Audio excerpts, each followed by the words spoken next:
Rhumatologie des cadres, dossier numéro 3.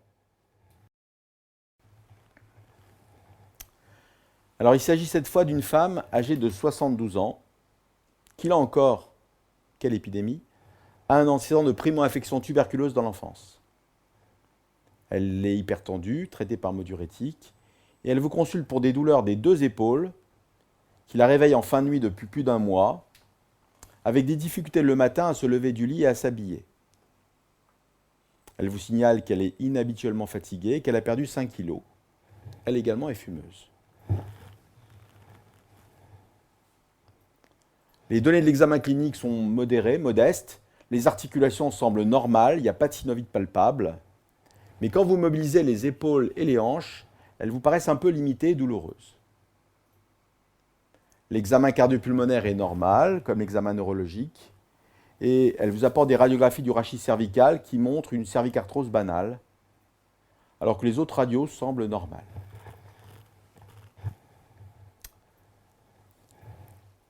Les premiers examens biologiques montrent un syndrome inflammatoire. VS à 65, CRP à 78. La numération montre une anémie vraisemblablement inflammatoire, arégénérative, puisqu'il n'y a que 35 000 réticulocytes, des globules blancs un peu augmentés à 10 000, mais elle fume.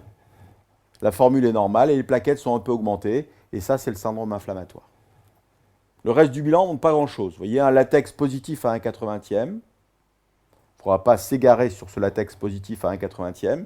Je vous rappelle qu'une part importante de la population âgée, 8 à 10%, peut avoir du facteur rhumatoïde, tout en étant bien portante. Le facteur rhumatoïde en ELISA et le Valère-Rose sont négatifs. Et surtout, l'électrophorèse des protéines est normale pour le diagnostic différentiel. Quel diagnostic devez-vous donc évoquer chez cette patiente? Un seul diagnostic à évoquer, le diagnostic de pseudopolyarthrite rhizomélique, la PPR. Pseudopolyarthrite rhizomélique doit immédiatement être associé à la possibilité d'une maladie d'Orton. Vous savez bien qu'il y a des maladies d'Orton qui se révèlent par un tableau douloureux inflammatoire rhizomélique. Et donc, vous ne pouviez pas mettre que la pseudopolyarthrite rhizomélique ici. Il fallait mettre un seul diagnostic, c'est ce qu'on vous demandait, mais il fallait mettre une PPR associée ou non à une maladie d'Orton comme bonne réponse. Alors, pourquoi ce diagnostic de PPR? Je ne vais pas reprendre tous les arguments, mais vous savez que c'est une femme âgée. Vous ne verrez pas de PPR avant 50 ans au concours.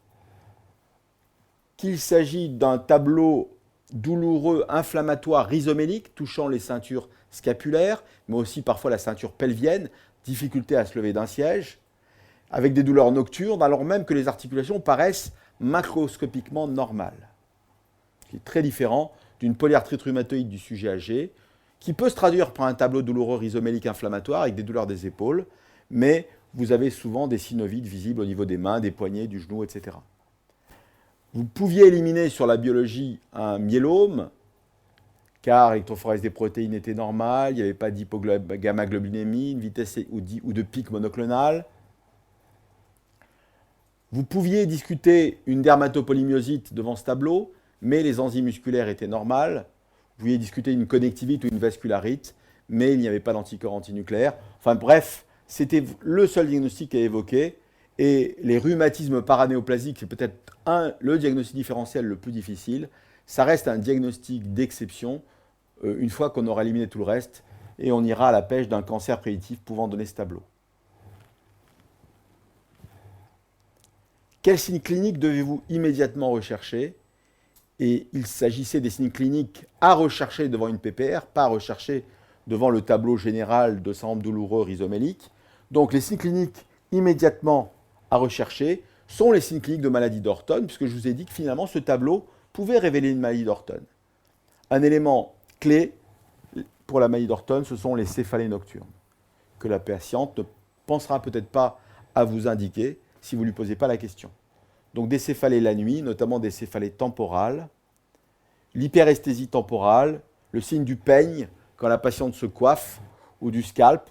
Tout ça traduit en fait l'inflammation des artères branches de la carotide externe et notamment de l'artère temporale, parce que la maladie d'Orton s'appelle aussi l'artérite temporale. D'où l'idée de rechercher à l'examen clinique une diminution ou une abolition d'un ou des pouls temporaux, avec des artères qui paraissent parfois volumineuses, tuméfiées, indurées et sensibles. On va poser la question à la patiente d'une claudication douloureuse de la mâchoire, notamment, est-ce que vous avez des douleurs quand vous mâchez? Est-ce que ça vous fait mal au niveau du maxillaire inférieur? Et puis surtout, à ne pas oublier, j'aurais pu mettre un 0, rechercher des signes visuels qui peuvent être des signes de gravité de la maladie, notamment une baisse transitoire de l'acuité visuelle, voire une cécité, une anomalie du champ visuel avec une diplopie. Donc ces signes visuels, la patiente ne les rapporte pas à son tableau douloureux, elle en parlera éventuellement à son ophtalmologue, mais pas à vous. Donc il faut les rechercher, car c'est un signe de gravité et d'urgence thérapeutique. On va faire un examen complet, car l'artère temporale n'est pas la seule touchée dans la maladie d'Orton, qui peut toucher tous les troncs artériels, branches de l'aorte, avec notamment les artères coronaires, les artères digestives, etc. Aucun de ces signes n'est présent. Quel traitement proposeriez-vous? Donc en gros, on vous dit que c'est un tableau de pseudopolyarthrite rhizomélique et qu'il n'y a pas de manifestation évocatrice de Orton. Comment traitez-vous une pseudopolyarthrite rhizomélique? Le traitement habituellement se fait en ambulatoire, l'hospitalisation n'est pas nécessaire. Et le traitement de la PPR en France repose sur les corticoïdes. Certains proposent parfois de traiter par des anti-inflammatoires non stéroïdiens, mais il y a un consensus sur le traitement corticoïde en France, la prédnisone ou cortencil. Et les doses utilisées dans la PPR n'ont rien à voir avec les doses utilisées dans la maladie d'Orton. Ce sont des doses modérées de l'ordre de 0,20 à 0,25 mg par kilo et par jour. En gros, on va commencer souvent le traitement par une dose de 15 à 20 mg par jour de cortencil, c'est-à-dire 3 à 4 comprimés. Ces traitements, on va les donner le plus souvent en une seule prise matinale, puisque les corticoïdes ont la réputation d'empêcher de dormir. Et on va les continuer à cette dose initiale pendant au moins un mois, en fait jusqu'à normalisation de la protéine C-réactive qu'on va surveiller très régulièrement. Dès que la clinique sera améliorée, ça demande 24-48 heures, il y a un effet miraculeux de la corticothérapie, mais aussi dès que la biologie sera normalisée, on pourra diminuer progressivement la dose de prédnisone, mais il faut savoir que ce traitement doit être prolongé au moins 12 mois, car si on arrête le traitement avant, ce que les patientes ont tendance à faire dans la mesure où ils vont très bien, eh bien vous avez à tous les coups risque de rechute. Ce traitement corticoïde doit être associé aux précautions d'une corticothérapie au long cours. C'est la question suivante, donc je n'insiste pas ici. J'ai oublié de dire, la PPR n'est pas une maladie prise en charge à 100% au titre de la LD30.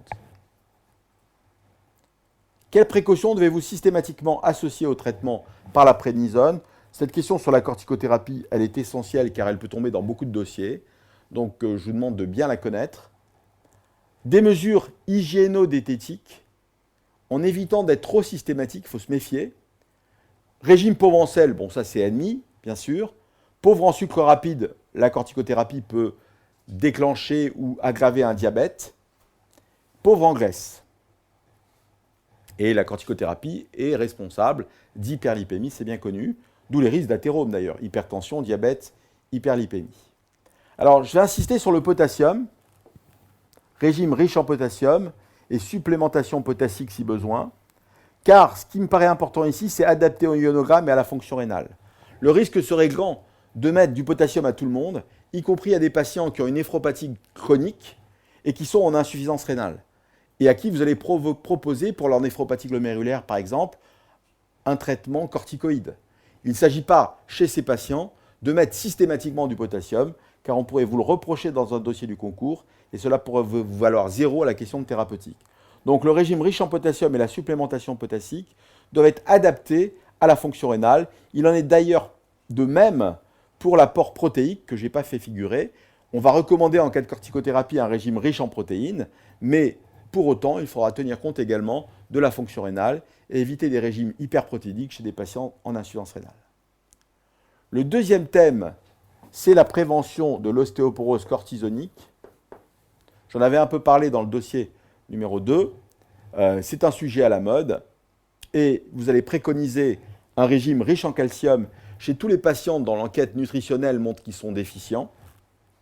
On va leur apporter en gros 1200 mg par jour de calcium et une supplémentation en vitamine D si le taux de 25-hydroxyvitamine D est bas, inférieur à 30 nanogrammes par millilitre. Troisièmement et surtout, dans un traitement corticothérapie et prévention de l'ostéoporose cortisonique, il faudra faire une densitométrie.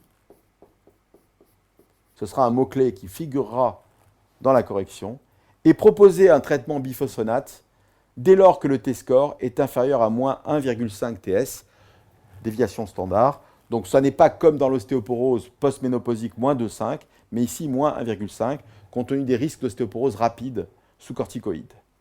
Vous connaissez les règles d'administration quand la corticothérapie est supérieure à 7 mg 5 pendant plus de 3 mois. Donc ce sont des deux mots-clés qui figureront dans un dossier sur la prévention des risques de la corticothérapie. Troisième chapitre, c'est la prévention des complications infectieuses. Prévention des complications infectieuses par les vaccins. Et on va recommander chez des patients à risque, notamment des patients âgés comme ici, le vaccin pneumococcique et le vaccin antigrippal. Et puis, c'est une patiente qui a d'antécédents de primo-infection tuberculeuse. Il faudra bien sûr dépister et traiter une tuberculose par éventuellement une biantibiothérapie, rémiforifadine, avant de mettre en route ou pendant la mise en route du traitement par corticoïdes. Ça, c'est vrai des patients âgés qui n'ont pas reçu à l'époque un traitement antituberculeux efficace et qui risquent d'avoir une résurgence de tuberculose à l'occasion de la mise en route du traitement. Toute infection devra être dépistée et traitée sous corticoïdes, infection cutanée par exemple, infection urinaire, etc. Quatrième chapitre, très important, c'est la prévention des complications cardiovasculaires. La corticothérapie est un facteur de risque d'athérome à cause du risque d'hypertension, de diabète, d'hyperlipémie. Et donc, il faudra dépister cela très vite et les traiter si nécessaire.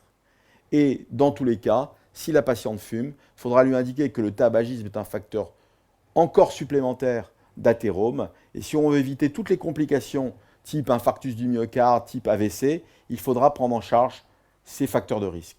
Aujourd'hui, on considère que les patientes sous corticothérapie pour une maladie inflammatoire, PR ou PPR, à la limite ont plus de risques de mourir d'athérome liés à la corticothérapie que de leur maladie. Dernier mot-clé important dans la question corticothérapie, c'est l'éducation thérapeutique de la patiente. Éducation de la thérapeutique de la patiente, il faudra lui expliquer ce qu'est la corticothérapie, quels sont ses risques, ses complications, comment ne pas arrêter le traitement, donc la nécessaire observance du traitement sans arrêt brutal, et puis éviter les interactions médicamenteuses, l'association non contrôlée, par exemple, à un anti-inflammatoire non stéroïdien. Donc il faut bien connaître cette question sur la corticothérapie qui peut tomber dans de nombreux dossiers. Question numéro 5. La patiente donc s'apprêtait à débuter le traitement que vous lui aviez proposé, 15 mg par jour de cortencil, mais elle vous signale une baisse brutale et transitoire de sa vision de l'œil droit. Quel diagnostic évoquez-vous et quels sont les mécanismes possibles du trouble visuel? On ne peut pas faire original sur cette question parce que cette question, elle tombe pratiquement dans tous les dossiers sur la PPR et la maladie de Horton. Cette question, donc, elle tombe dans tous les dossiers. Donc, il faut évoquer une maladie d'Horton si une PPR a une manifestation visuelle, car c'est un signe de gravité. Elle peut conduire à la cécité. Les mécanismes possibles de l'atteinte visuelle doivent être connus. Ce sont essentiellement en fréquence la neuropathie optique ischémique antérieure aiguë. Neuropathie ischémique antérieure aiguë, c'est la NOIA, beaucoup plus fréquente que les autres mécanismes que sont l'OACR, ou oblitération de l'artère centrale de la rétine, ou NORB, c'est-à-dire la neuropathie optique rétrobulbaire. Donc cette question, elle est pratiquement dans tous les dossiers, maladie d'Horton, dossier interactif entre l'ophtalmo et la rhumato. Quel examen permettrait de confirmer votre diagnostic? Qu'en attendez-vous? Là encore, je ne fais pas très original parce que je crois qu'il n'y aura pas de dossier PPR ou de dossier Horton, sans qu'on vous demande de faire une biopsie de l'artère temporale. Eh bien, effectivement, le mot-clé était bien sûr biopsie de l'artère temporale, mais là, il était indispensable de préciser le côté. on vous donnait un trouble visuel du côté droit, il fallait choisir le côté. Donc il fallait mettre que c'était du côté droit. Vous allez faire un prélèvement suffisant en termes de taille pour ne pas passer à côté du diagnostic. Et vous allez dire que finalement, cette biopsie ne doit pas faire retarder la mise en route du traitement, puisqu'elle reste positive dans les premières semaines qui suivent la corticothérapie. Donc il ne s'agit pas de prendre le risque d'une cécité en attendant un illusoire rendez-vous rapide en ophtalmologie. Elle recherche quoi? Elle recherche les signes de maladie d'Orton, bien sûr. Et ces signes, il faut les connaître. La fragmentation de la limitante élastique interne, le granulome inflammatoire de la média, avec surtout ce qui est très particulier à cette vascularite, ce sont les cellules géantes. On parle d'artérite gigantocellulaire. Et puis une atteinte de toute la tunique artérielle, la thrombose de l'intima, la fibrose de l'adventice. Fait important, vous savez que c'est une atteinte segmentaire, donc la BAT peut être normale dans un cas sur 3. J'insiste dessus. Et si vous n'avez pas d'éléments d'orientation, par exemple devant une vitesse sédimentation très élevée chez un sujet âgé, on peut être amené à faire des BAT bilatérales pour rechercher l'atteinte histologique du maladie d'Orton. De la même façon, dans les cas où on n'a pas d'éléments d'orientation clinique, on peut s'aider d'un échodoppler des artères temporales qui va montrer l'œdème de la paroi artérielle, l'inflammation de la paroi artérielle, sous forme d'un halo clair périartériel à l'échographie.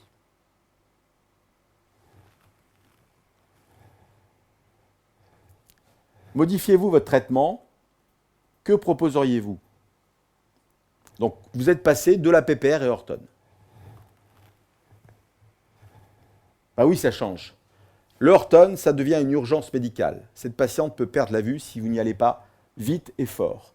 Il faut l'hospitaliser et il faut lui proposer une corticothérapie agressive à forte dose, de préférence par voie IV, c'est-à-dire des bolus de méthylprédnisolone, commercialisés sous le nom de Solumédrol. On va faire 3 bolus de 500 mg à 1 g. Et là encore, il faut se méfier, il va falloir faire un bilan préthérapeutique, car c'est parfois un traitement qui peut être mal toléré sur un cœur fragile. Il va falloir faire un électrocardiogramme et puis un bilan biologique pour doser la kaliémie. Risque de trouble du rythme s'il y a une hypokaliémie.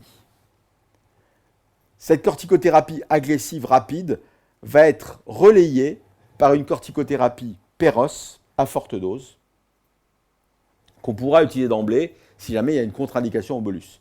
Vous voyez que la dose est complètement différente de la PPR. Dans la PPR, c'était de l'ordre de 0,25 mg par kilo et par jour. Là, vous êtes à une dose 4 fois plus forte, de 1 mg par kilo et par jour, que vous allez là encore continuer jusqu'à normalisation de la CRP, puis diminuer progressivement en surveillant l'état clinique et le bilan biologique inflammatoire. Ce qui change également dans le Orton, c'est la durée du traitement. On restait à 12 mois pour la pseudopolyarthrite rhizomélique. Dans le Orton, la durée minimale est de 18 à 24 mois, faute de quoi vous avez un risque élevé de rechute. 12 mois pour la PPR, 18 à 24 mois pour la maladie d'Orton. Oui, mais ce n'est pas tout. Et cette diapositive ne se limite pas, le traitement du Orton ne se limite pas à cette diapositive. Il ne fallait pas oublier que chez un patient qui a un trouble visuel aigu, vous pouvez tenter un traitement antithrombotique en urgence pour éviter le risque de cécité. Alors, ce n'est pas codifié, il n'y a pas de consensus. Souvent, en milieu hospitalier, le premier jour, on va essayer l'héparinothérapie à dose anticoagulante et on va relayer ça par un traitement anti-agrégant plaquettaire à la dose de 100 mg par jour d'aspirine, qu'on va utiliser au long cours comme antithrombotique. Autre modification, c'est l'exonération du ticket modérateur dans la maladie d'Orton, qui est une maladie prise en charge à 100%, au contraire de la PPR. La surveillance n'est pas cotée ici, mais pourrait bien sûr coter des points, car elle est indispensable dans la maladie d'Orton. C'est la question suivante. Quel examen biologique essentiel à la surveillance de l'efficacité du traitement? Donc on vous demandait un seul examen biologique. La surveillance clinique est indispensable, bien sûr, mais un seul examen biologique. Et j'ai choisi la C-réactive protéine, de préférence à la vitesse d'alimentation. Alors si vous avez peur, vous pouvez marquer bilan inflammatoire. Un seul examen, le bilan inflammatoire. La C-réactive protéine est un meilleur examen de suivi car c'est un test de réponse rapide. Elle diminue beaucoup plus vite que la vitesse d'alimentation, pratiquement en 2 à 4 semaines.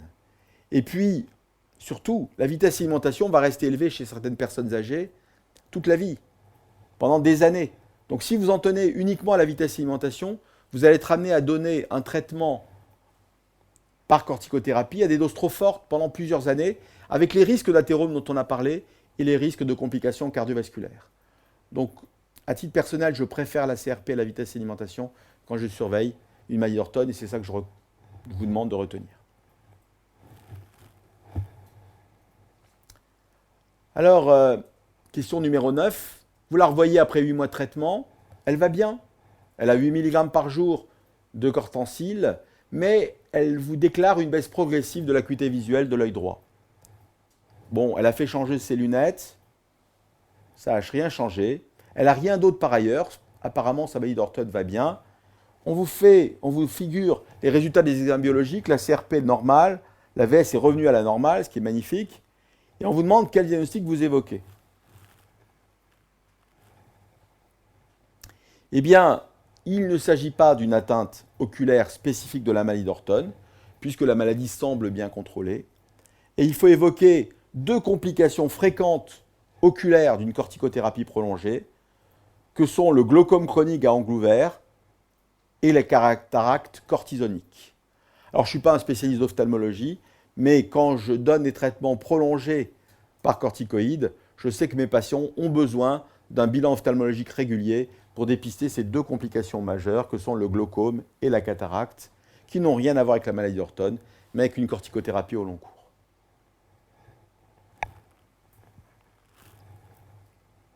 C'est la dernière question. Alors l'évolution était effectivement favorable et vous alliez presque l'arrêter, puisque le bilan biologique est resté normal. Donc c'est 18 mois plus tard, 18 mois c'est la durée de traitement, elle se plaint de vives douleurs de la hanche droite et d'une boiterie à la marche.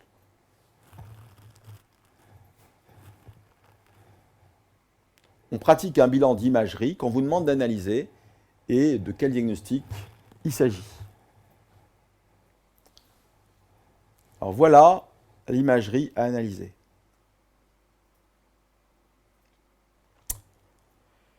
Vous voyez ici la vessie en noir. Donc il s'agit d'une imagerie en résonance magnétique, c'est une IRM, en séquence T1. Vous avez ici une coupe frontale, où on voit la hanche de face, et ici une coupe coronale, vous voyez la tête fémorale. Ce qui vous frappe tout de suite, c'est ce liseré en hyposignal arciforme au niveau de la tête fémorale. C'est le liseré caractéristique d'une ostéonécrose de la tête fémorale, et ce fragment-là est en voie de nécrose.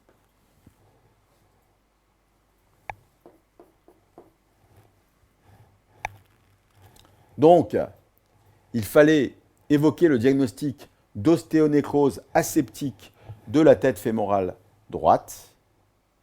Les arguments, c'est bien sûr la corticothérapie à forte dose, qui est une cause majeure d'ostéonécrose aseptique de tête fémorale.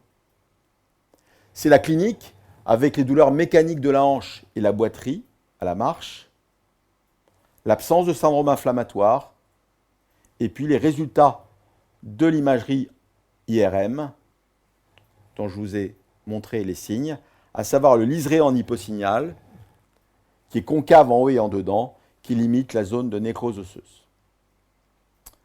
Voilà, se termine ce dossier sur la maladie d'Orton, qui est, en conclusion, la plus fréquente des vascularites. Je vous rappelle que c'est une vascularite des gros vaisseaux, notamment des vaisseaux branches de la carotide externe, je corrige, carotide externe, c'est-à-dire l'artère temporale, ici. Elle peut s'annoncer par un tableau de pseudopolyarthrite rhizomélique